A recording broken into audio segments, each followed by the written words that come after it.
தமிழக மின்வாரிய அலுவலகத்தில் திருடு போன அந்த 18 ஹார்ட் டிஸ்க்குகள்.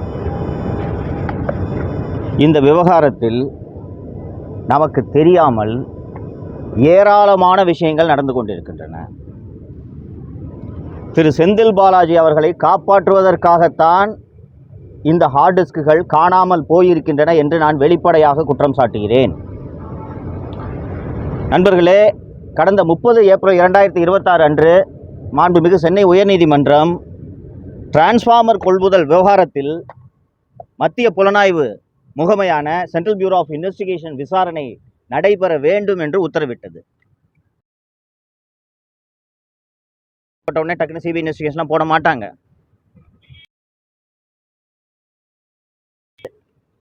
இது மாநில அரசு ஆகி ஒரு உத்தரவை போடுகிறார்கள். மின்சாரத்துறைக்கு அமைச்சராக திரு நிர்மல்குமார் அவர்கள் நியமிக்கப்படுகிறார்.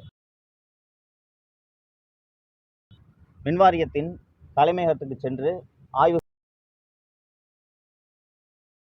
அவர் ஆய்வு நடத்திய போது நீங்க நல்லா கவனிக்கணும். நடத்தின பிறகு காணாமல் போனதாக கூறுகின்றன. 2026 அன்று ஹார்ட் டிஸ்க்குகள் காணாமல் போயிருக்கின்றன. இந்த விவகாரத்தில் உண்மை வெளியே வரக்கூடாது, நடந்தது என்பது பொதுமக்களுக்கு தெரியக்கூடாது என்பது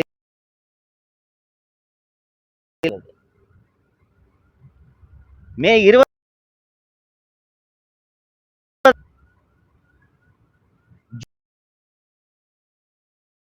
20 மலர்விழி என்ற மின்வாரிய மே 20 முதல் ஜூன் நோக்கம் என்ன? சாதாரணமான விஷயமாக நீங்கள் எடுத்துக்கொள்ளக் கூடாது. உங்கள் பலருக்கு நினைவிருக்கும் என்று நினைக்கிறேன். குட்கா ஊழல் என்ற ஒரு மிகப்பெரிய ஊழல். அதில் முன்னாள் காவல்துறை டிஜிபிக்கள் திரு ஜார்ஜ், திரு டி கே ராஜேந்திரன், அப்போதைய சுகாதாரத்துறை அமைச்சர் திரு சி விஜயபாஸ்கர், வருமான வரித்துறையினர் நாங்கள் இந்த குட்கா கோடவுன்ல சோதனை நடத்தினப்போ இவ்வளவு பேர் மாதந்தோறும் குட்கா தயாரிப்பாளர்களிடம் இவ்வளவு பணம் வாங்கியிருக்கின்றனர் என்று எங்களிடம் ஆதாரம் கிடைத்திருக்கிறது. நீங்கள் இதன் மீது நடவடிக்கை எடுங்கள் என்று கடிதம் அளித்தனர். அதற்கு பிறகு தலைமைச் செயலாளரான திருமதி கிரிஜா வைத்தியநாதன் அவர்கள் அப்படி ஒரு கடிதம் எங்களுக்கு வரவே இல்லை என்றார். செல்வி ஜெயலலிதா அவர்கள் இறந்த பிறகு போயஸ் தோட்டத்திலே நடைபெற்ற வருமான வரித்துறை சோதனையில் வருமான வரித்துறை தலைமைச் செயலாளருக்கு எழுதிய கடிதம் போயஸ் தோட்டத்திலிருந்து கைப்பற்றப்பட்டது என்பதை நீங்கள் மறந்துவிடக்கூடாது. தடயங்களும் ஆதாரங்களும் இப்படித்தான் அழிக்கப்படும். உங்கள் யாருக்கும் தெரியாத ஒரு விவகாரத்தை நான் சொல்கிறேன். முன்னாள் அமைச்சர் திரு செந்தில் பாலாஜி அவர்கள் மீது போக்குவரத்து கழகங்களில் ஓட்டுநர், நடத்துனர், mechanic, junior engineer, assistant engineer ஆகிய பல்வேறு பணியிடங்களுக்கு லஞ்சம் வாங்கி கொண்டு நியமனங்களை வழங்கினார் என்ற ஒரு வழக்கு நீண்ட காலமாக நிலுவையிலிருந்து பின்னாளில் அமலாக்கத்துறை அந்த வழக்கில் தான் அவரை கைது செய்து 1.5 ஆண்டுகள் சிறையில் வைத்திருந்தது என்பது உங்களுக்கு நினைவிருக்கும். இந்த வழக்கை திரு செந்தில் பாலாஜி அவர்கள் மீது பதிவு செய்தது சென்னை மாநகர காவல்துறை. இந்த வழக்கு பதிவு செய்யப்பட்ட ஆண்டு 2015. திரு செந்தில் பாலாஜி அவர்கள் அதிமுக, அமமுக ஆகிய கட்சிகள் எல்லாம் இருந்துவிட்டு திராவிட முன்னேற்ற கழகத்திலேயே போய் சேர்ந்து விட்டார். இந்த வழக்கின் விசாரணை 2021 திரு எடப்பாடி பழனிசாமி அவர்களின் ஆட்சி முடியும் தருவாயில் தான் வேகம் பிடிக்கிறது. அப்போதுதான் திரு செந்தில் பாலாஜி அவர்களுக்கு நாம் கைது செய்யப்படக்கூடும் என்ற எண்ணமே ஏற்படுகிறது. திரு செந்தில் பாலாஜி அவர்களும் அவரது தம்பி திரு அசோக் அவர்களும் சென்னை உயர்நீதிமன்றத்தில் முன்ஜாமீன் கேட்டு மனு தாக்கல் செய்கிறார்கள். அப்போது காவல்துறையிடம் இவர்களுக்கு முன்ஜாமீன் வழங்கலாமா வேண்டாமா என்று கேட்டபோது, ஐயா நாங்கள் எல்லா இடத்துலையும் சோதனை பண்ணிட்டோம், ஒரே ஒரு இடத்துல மட்டும் சோதனை பண்ணல, அது எங்கே என்றால் செந்தில் ஆரேபுரத்தில், ராஜா அண்ணாமலைபுரத்தில் இருக்கும் திரு செந்தில் பாலாஜி அவர்களின் வீடு. சரி, ஏங்க சோதனை பண்ண? அந்த வீடு பூட்டிருங்க, சாவி என்கிட்ட இல்லை. அது செந்தில் பாலாஜியோட வீடு. அந்த வீட்டோட சாவியை கொடுக்க சொல்லுங்க, சோதனைக்கு ஒத்துழைப்பு கொடுக்க சொல்லுங்க, அதுக்கப்புறம் முன்ஜாமீன் கொடுக்கறதா இல்லையான்றதை நீதிமன்றம் முடிவு பண்ணுங்கன்னு சொல்லும்போது, மாண்புமிகு நீதியரசர் திரு ஆதிகேசவல் அவர்கள் செந்தில் பாலாஜி தரப்பினரை பார்த்து, அந்த வீட்டோட சாவியை கொடுக்குறீங்களா, 100 CRPC படி உடைச்சு சர்ச் பண்ண சொல்லவா என்று கேட்கும் பொழுது, செந்தில் பாலாஜி தரப்பில் நாங்கள் சாவியை கொடுத்துறோம், எங்களுக்கு முன்ஜாமீன் கொடுங்க என்று கூறுகிறார். சென்னை மாநகர காவல்துறையில் சென்ட்ரல் கிரைம் பிரான்ச்சில் அப்போது இருந்த ஒரு அற்புதமான புலனாய்வு குழு அந்த வீட்டை திறந்து சோதனையிட்ட போது 5 மொபைல் போன்கள், 2 ஹார்ட் டிஸ்குகள், 5 பென்டிரைவ்கள் கைப்பற்றப்படுகின்றன. அந்த ஹார்ட் டிஸ்குகளில் கிட்டத்தட்ட 8000 நியமனங்கள், 8000 நியமனங்களும் பணத்தை வாங்கி கொண்டு செய்த நியமனங்கள், 8000 நியமனங்களை செய்ததற்கான தடயங்கள் அந்த ஹார்ட் டிஸ்கில் இருந்தது. அந்த பென்டிரைவ்ல managing director of metropolitan transport corporation போட வேண்டிய நியமனங்களை செந்தில் பாலாஜி அவர்களின் தம்பி அசோக் இமெயில் மூலம் அனுப்பியது தெரிய வந்தது. இந்த அத்தனை ஆதாரங்களும் அந்த ஹார்ட் டிஸ்கில் இருந்தன. அந்த ஹார்ட் டிஸ்குகள் தான் இன்று வரை செந்தில் பாலாஜி வழக்கை எதிர்நோக்க காரணமாக அமைந்திருக்கிறது என்பது உங்களுக்கு சொல்லுவதன் மூலம் இப்போது மின்வாரியத்தில் காணாமல் போன ஹார்ட் டிஸ்குகளின் முக்கியத்துவம் என்ன என்பதை நீங்கள் புரிந்து கொள்ள வேண்டும் என்று நான் நினைக்கிறேன். ஃபர்ஸ்ட் அமைச்சர் அவர்கள் டைம்ஸ் ஆஃப் இந்தியாவில் நேற்றைக்கு முன்தினம் முதல் பக்கத்தில் ஹார்ட் டிஸ்குகள் காணாமல் போயுள்ளன,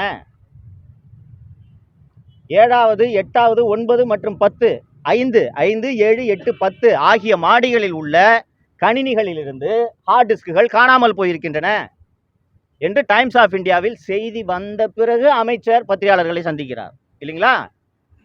இது ஒரு வெளிப்படையான அரசு, ஜீரோ கரப்ஷன், டிரான்ஸ்பரண்டா இருக்கும் என்று மாண்புமிகு முதலமைச்சர் அவர்கள் சொல்வதை நானும் நம்புகிறேன், நீங்களும் நம்புகிறீர்கள். ஆனால் டைம்ஸ் ஆஃப் இந்தியாவில் செய்தி வந்த பிறகு அமைச்சர் அவர்கள் செய்தியாளர்களை சந்தித்து, ஆமாங்க ஹார்ட் டிஸ்க் காணாம போயிருக்குங்க, சரி என்ன சார் பண்ணீங்க? நாங்க சிந்தாதிரிப்பேட்டை காவல் நிலையத்தில் புகார் அளிச்சிருக்கோம். நண்பர்களே, தமிழ்நாட்டில் இன்வெஸ்டிகேஷனுக்கு என்றே இருக்கக்கூடிய பிரத்யேகமான ஏஜென்சி கிரைம் பிரான்ச் சிஐடி. இந்த வழக்கை கிரைம் பிரான்ச் சிஐடி விசாரிக்க வேண்டும் என்றால் ஆமாம் விசாரிக்க வேண்டும். சிந்தாதிரிப்பேட்டை போலீஸ் ஸ்டேஷன்ல போய் நீங்க கம்ப்ளைண்ட் கொடுத்தீங்கன்னா அவங்க பந்தோபஸ்து பார்ப்பாங்களா, இன்வெஸ்டிகேட் பண்ணுவாங்களா? அப்போ உங்களுக்கு இந்த காணாமல் போன ஹார்ட் டிஸ்குகளை கண்டுபிடிக்க வேண்டும் என்ற எண்ணம் இருக்கிறதா இல்லையா? நண்பர்களே, அந்த காணாமல் போன ஹார்ட் டிஸ்க் தொடர்பாக இன்னும் ஒரு அதிர்ச்சிகரமான விஷயத்தை சொல்கிறேன். மின்சாரத்துறையில் மின் வாரியத்தில் விஜிலன்ஸ் என்று ஒரு பிரிவு இருக்கிறது. அது மின்சார திருட்டை கண்டுபிடிக்கிறதுக்கான பிரிவு. ஒரு லிமிட்டட் ஸ்ட்ரெங்க்ல தான் அது பணியாற்றுகிறது என்றாலும் அதன் தலைமை பொறுப்பில் இருக்கக்கூடியவர் கூடுதல் டிஜிபி அந்தஸ்தில் இருக்கக்கூடிய ஒரு அதிகாரி. இப்போது அந்த பதவியில் இருப்பவரின் பெயர் திரு ஆயுஷ்மணி திவாரி. நண்பர்களே, அவருடைய அலுவலகத்தில் இருக்க ஹார்ட் டிஸ்க காணாங்க.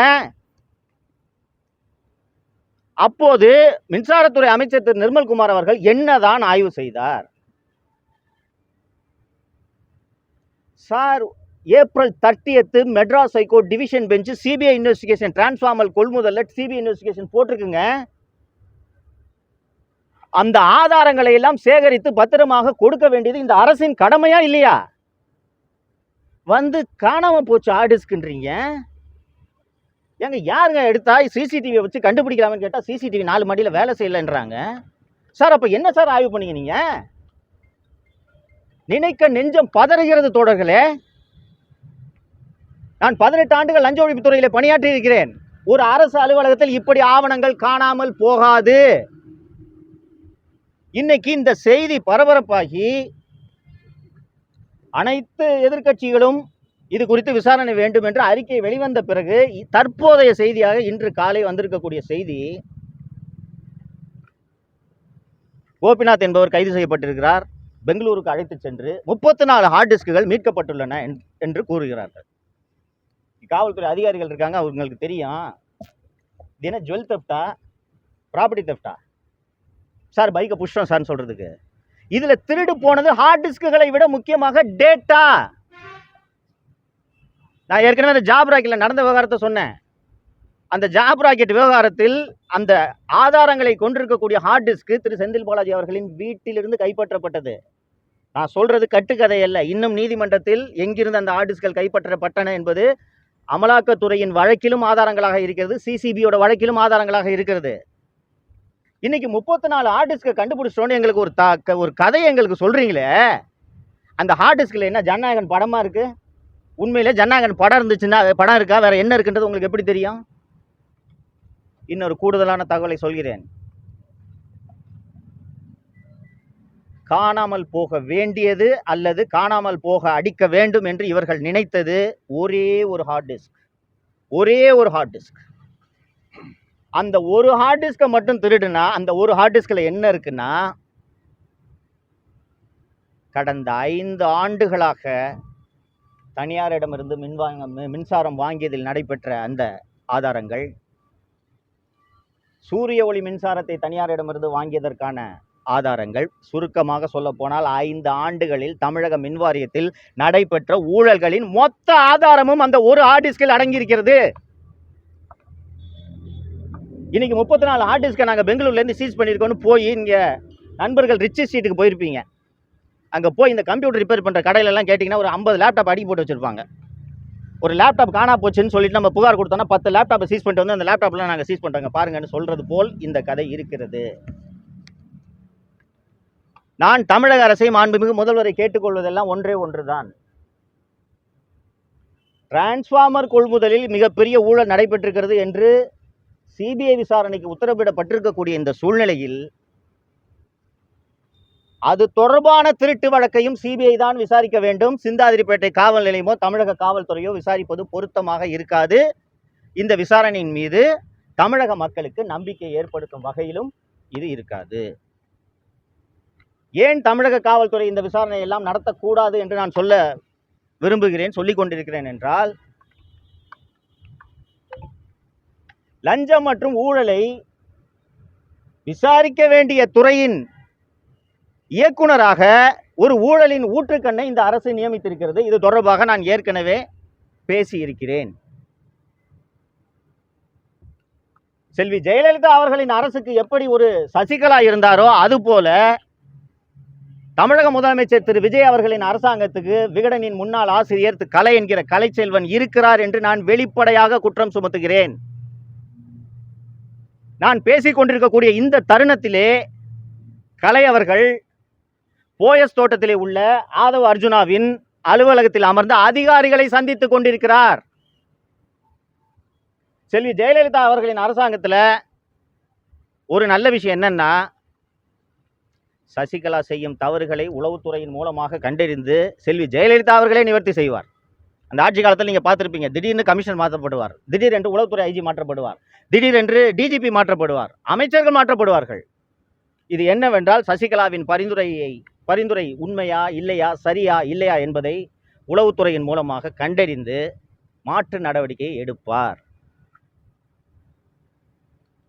நான் தூய ஆட்சியை தருவேன், 1 ரூபாய் கூட யாரையும் திருட விட மாட்டேன், ஏற்கனவே திருடியவர்களை தண்டிக்காமல் விட மாட்டேன் என்று திரு முதலமைச்சர் விஜய் அவர்கள் சொன்னது எனக்கு உள்ளூர மகிழ்ச்சி அளித்தது. குறைந்தபட்சம் ஏற்கனவே திருடியவர்கள் மாட்ட வேண்டுமா இல்லையா?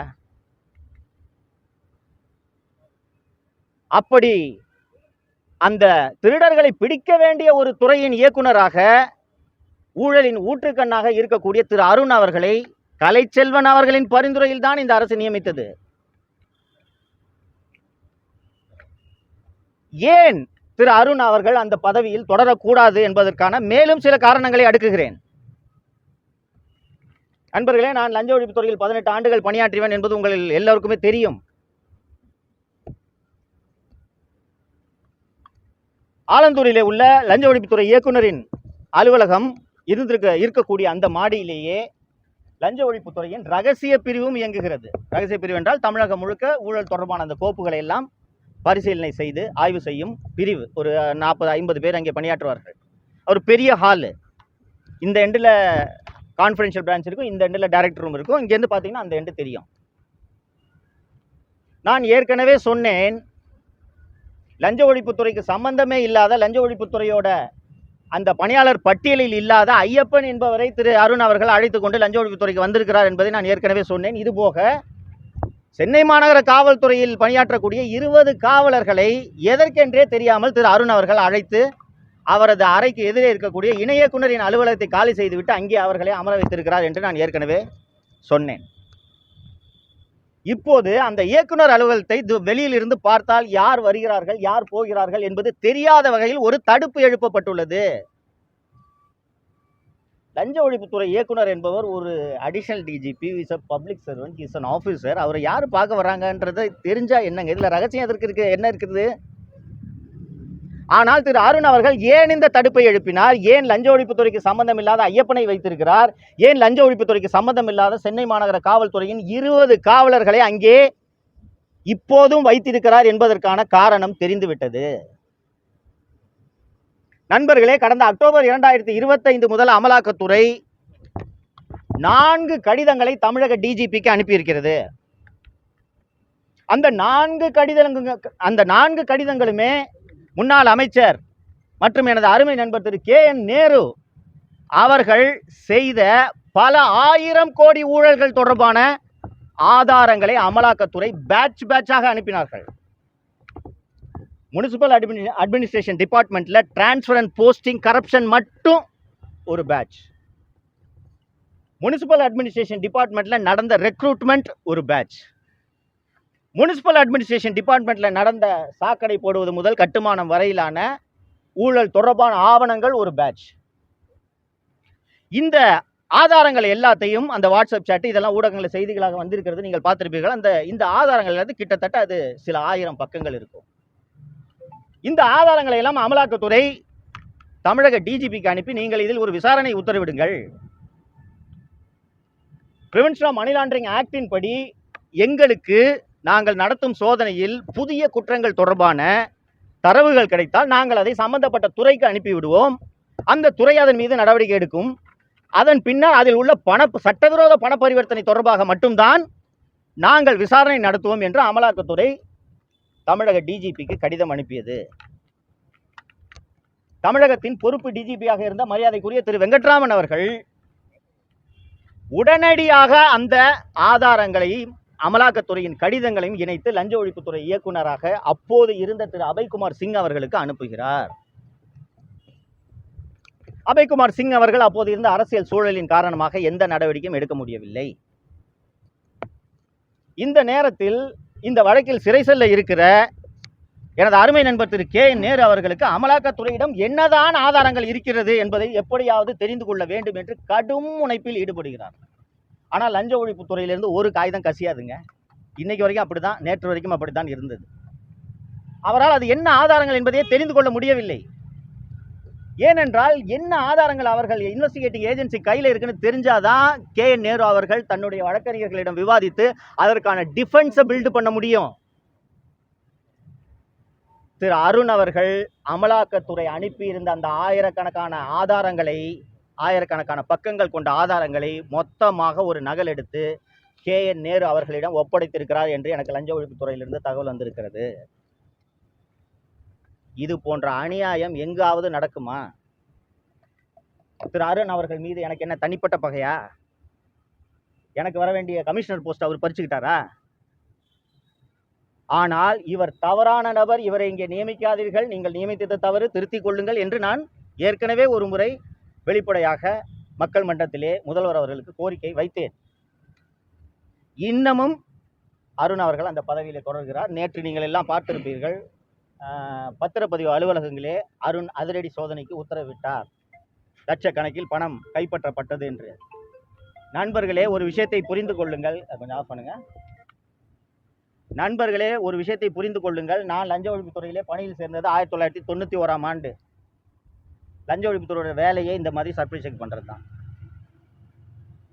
சப் ரிஜிஸ்ட்ரார் ஆஃபீஸ் மட்டும் இல்லை, RTO ஆஃபீஸ்க்கு போவான், தாலுகா ஆஃபீஸுக்கு நான் போயிருக்கிறேன், விருகம்பாக்கம் சப் ரிஜிஸ்டருக்கு நான் போயிருக்கிறேன், RTO ஆஃபீஸு, இது அந்த மாதிரி பணப்புழக்கம் அதிகம், லஞ்சம் அதிகம் புழங்கக்கூடிய அலுவலகங்களுக்கு செல்வது என்பது அதுதான் பணி. இப்போது ஏன் திடீரென்று பத்திரப்பதிவுத்துறை மீது குறிவைத்து இப்படி ஒரு அதிரடி சோதனைகளை திரு அருண் அவர்கள் நடத்த உத்தரவிட்டிருக்கிறார் என்றால், முதல்வர் அவர்கள் பார்த்துவிட்டு, ஆகா இப்படி ஒரு மாணிக்கத்தை நாம் தேர்ந்தெடுத்து லஞ்ச ஒழிப்புத்துறைக்கு நியமித்திருக்கிறோமே என்று இவரை இந்த பணியிலே தொடர அனுமதிக்க வேண்டும் என்பதற்காகத்தான் நான் மீண்டும் ஒரு முறை முதல்வர் அவர்களிடம் வேண்டி கேட்டுக்கொள்கிறேன். ஜெயலலிதாவின் சசிகலாவாக தாவேக ஆட்சிக்கு கலைச்செல்வன் உருவாகி இருக்கிறார். நீங்கள் தூயாட்சி நடத்த வேண்டும் என்ற நோக்கத்தில் தான் நீங்கள் சினிமாவை விட்டுவிட்டு அரசியலுக்கு வந்தீர்கள் என்பதை மறந்துவிடக் கூடாது. நான் ஏற்கனவே ஒரு நேர்காணலில் குறிப்பிட்டது போல, மக்கள் உங்களுக்கு சும்மா வாக்களிக்கவில்லை, பேரன்போடு வாக்களித்திருக்கிறார்கள். தேர்தலுக்கு பிறகு ஒவ்வொருவரிடம் ஏன் இப்படி நீங்கள் விசிலுக்கு வாக்களித்தீர்கள் என்று கேட்டால், சார் இவங்க 2 பேரும் திருடுறாங்க சார், இந்த நம்பிக்கையில் தான் உங்களுக்கு வாக்களித்திருக்கிறார்கள். அப்போது உங்கள் ஆட்சியிலேயே முதல் கோணல் முற்றும் கோணல் என்று எண்ண வைப்பது போல இப்படி ஒரு பிழை நடந்திருப்பதை நான் மட்டும் சுட்டிக்காட்டவில்லை, ஊர் உலகமே சுட்டிக்காட்டுகிறது. இதை நீங்கள் சரி செய்யாவிட்டால் இந்த சறுக்கல்கள் இந்த ஆட்சியில் தொடரும். மின்சார வாரியத்திலே இந்த ஹார்ட் டிஸ்குகள் காணாமல் போனது ஒரு சாதாரண விஷயம் கிடையாது. நீங்கள் முதல்வராக இருந்தாலும் உங்கள் கண்களில் மண்ணை தூவி விட்டு 5 ஆண்டுகளாக மின்சார வாரியத்தில் ஊழலில் ஈடுபட்டவர்கள் எப்படி ஆதாரங்களை அழித்திருக்கிறார்கள் என்று பாருங்கள். அப்படி இருக்கும்போது இது போன்ற தவறுகளை நடக்காமல் தடுப்பதற்கு நீங்கள் இரும்பு கரத்தை எடுத்து பயன்படுத்த வேண்டும் என்பதை நான் முதல்வர் அவர்களுக்கு கோரிக்கையாக வைக்கிறேன். அரசு இயந்திரத்தில் ஊழல் புரையோடி போய்த்தான் இருக்கும்.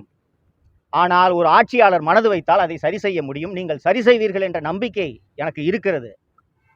உங்களோடு பணியாற்றக்கூடிய அதிகாரிகள் உங்களுக்கு இந்த உண்மைகளை சொல்லாமல் போகலாம். சொல்லியிருக்கிறார்களா இல்லையா என்பது எனக்கு தெரியவில்லை. சொல்லியிருந்தார்கள் என்றால், மின்சாரம் என்னைக்கு டிரான்ஸ்ஃபார்மர் ஊழலில் சென்னை உயர்நீதிமன்றம் சிபிஐக்கு விசாரணைக்கு உத்தரவிட்டதோ அன்று மாலையே அன்னைக்கு அந்த அலுவலகத்தில் ஆர்ம்டு கார்டு போட்டிருக்கணும்.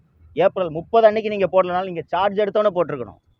ஏனென்றால் நடைபெற்ற ஊழலுக்கான ஆதாரங்கள் அத்தனையும் அந்த NPKRR மாளிகை, நடிப்பிசை புலவர் KR ராமசாமி மாளிகையில் தான் இருக்கிறது. அந்த மாளிகையோட 2 வாசலையும் ஆர்ம்டு கார்டு போட்டு ஒருத்தர் உள்ள நுழைய விடாமல் நீங்கள் தடுத்திருக்க வேண்டும். சார், ஒரு அடிஷனல் டிஜிபி விஜிலன்ஸோட ஆஃபீஸில் ஹார்ட் டிஸ்க் திருடுவது போகுதுன்னா உங்கள் ஆட்சிக்கான அவமானம் இது. முதல்வர் சரி செய்வார் என்று நம்புகிறேன்.